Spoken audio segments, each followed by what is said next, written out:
ini akan menyampaikan terkait gelombang radio. Ingin tahu kelanjutannya? Simak video berikut. Oke, apa itu gelombang radio? Jadi, gelombang radio adalah jenis gelombang elektromagnetik yang memiliki frekuensi paling rendah dan juga paling panjang di dalam kategori gelombang elektromagnetik. Sifat dasarnya, gelombang elektromagnetik itu sama seperti cahaya, sinar gelombang mikron, dan juga sinar X. Gelombang radio sendiri merambat dengan kecepatan cahaya, yakni sekitar 3000 km per detik. Untuk rentang frekuensi gelombang radio sendiri didefinisikan mulai dari 3 kHz sampai dengan 300 GHz. Fungsi utamanya sering digunakan dalam dunia komunikasi, baik itu terdiri dari televisi, radio, kemudian Wi-Fi, Bluetooth, dan juga lainnya. Gelombang radio terdiri dari osilasi medan listrik dan medan magnet yang bergerak tegak lurus dan bergerak tegak lurus terhadap perambatan gelombang. Gelombang ini tidak memerlukan medium untuk merambat. Gelombang radio sendiri tidak memerlukan udara, air, maupun lainnya. Mereka dapat merambat melalui ruang hampa. Untuk mengirimkan informasi berupa data, gambar, maupun suara, sinyal informasi dimasukkan ke dalam gelombang radio dalam pembawa, yakni carrier wave, melalui proses yang disebut modulasi. Misalnya seperti IM atau amplitude modulation atau FM, yakni frequency modulation. Singkatnya, gelombang radio adalah sarana fisik nirkabel yang membawa informasi melalui udara dan pemancar ke penerima. Untuk secara lengkapnya, informasi yang akan disampaikan terkait dengan gelombang radio itu akan disampaikan oleh rekan saya sendiri. Mungkin sekian yang dapat saya sampaikan. Terima kasih atas perhatiannya.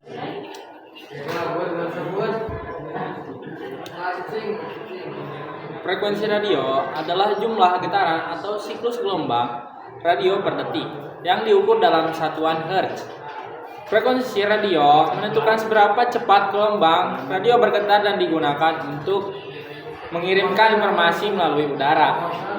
Panjang gelombang radio adalah jarak dua titik yang sama pada gelombang radio yang diukur dalam satuan meter. Panjang gelombang radio terkait dengan frekuensi radio melalui rumus A sama dengan C per F, di mana A sebagai panjang gelombang dengan satuan meter, C sama dengan kecepatan cahaya dengan satuan meter per second, F sebagai frekuensi satuannya Hertz. Hubungan antara frekuensi dan panjang gelombang adalah jika frekuensi meningkat, maka panjang gelombang menurun.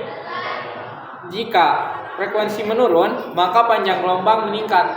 Contoh, frekuensi 100 MHz memiliki panjang gelombang sekitar 3 meter. Frekuensi 1 GHz memiliki panjang gelombang sekitar 0,3 meter. Dengan demikian, frekuensi dan panjang gelombang radio adalah dua konsep yang terkait dan digunakan untuk menentukan karakteristik gelombang radio. Astronomi radio, para astronomi menggunakan teleskop radio raksasa untuk menangkap gelombang radio yang dipancarkan secara alami dari bintang, galaksi, dan objek komik lainnya. Memungkinkan kita melihat alam semesta yang tak terlihat oleh mata. Catatan pembicaraan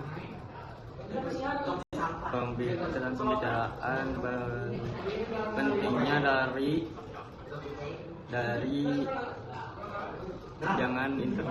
jaringan internet 5G yang super cepat, hingga navigasi GPS yang kita gunakan setiap hari. Semua itu dimungkinkan berkat manipulasi cerdas terhadap gelombang radio di berbagai frekuensi. Selanjutnya, untuk mekanisme modulasi adalah proses mengubah karakteristik gelombang pembawa agar dapat membawa informasi seperti suara dan data. AM, amplitude modulasi, adalah sinyal pembawa diubah sesuai sinyal informasi, sedangkan frekuensinya tetap. Kelebihannya adalah jangkauan luas dan kekurangannya adalah mudah terganggu noise karena Noise memengaruhi amplitude. VFM, frekuensi modulasi, adalah sinyal pembawa diubah sesuai sinyal informasi amplitude tetap.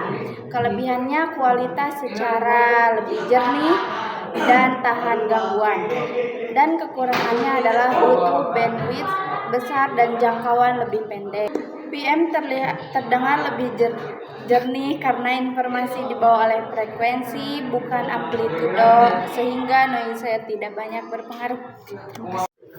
Selanjutnya, contoh untuk pemakaian gelombang radio dalam kehidupan sehari-hari. Gelombang radio memiliki banyak peranan penting dalam kehidupan sehari-hari. Dalam komunikasi nirkabel, gelombang radio digunakan pada telepon seluler, Wi-Fi, dan Bluetooth untuk mengirim data dan suara tanpa kabel. Pada navigasi GPS, sinyal dari satelit membantu menentukan posisi penggunaan di permukaan bumi. Teknologi radar memanfaatkan gelombang mikro untuk mendeteksi jarak dan kecepatan objek seperti pesawat dan kapal. Sementara itu, astronomi radio memungkinkan meneliti bintang dan galaksi dengan menangkap gelombang radio dari luar angkasa. Semua aplikasi ini menunjukkan betapa pentingnya gelombang radio dalam perkembangan teknologi modern. Kesimpulan penjelasan dari gelombang radio yaitu gelombang radio adalah bagian dari spektrum elektromagnetik. Kecepatan dan sifat perambatannya bervariasi bergantung frekuensi. Gelombang radio adalah fondasi dari hampir semua komunikasi nirkabel modern. Sekian yang dapat kami sampaikan. Mohon maaf bila mana ada kekurangan dalam penyampaian maupun penyajian video. Kami pamit undur diri. Wassalamualaikum warahmatullahi wabarakatuh.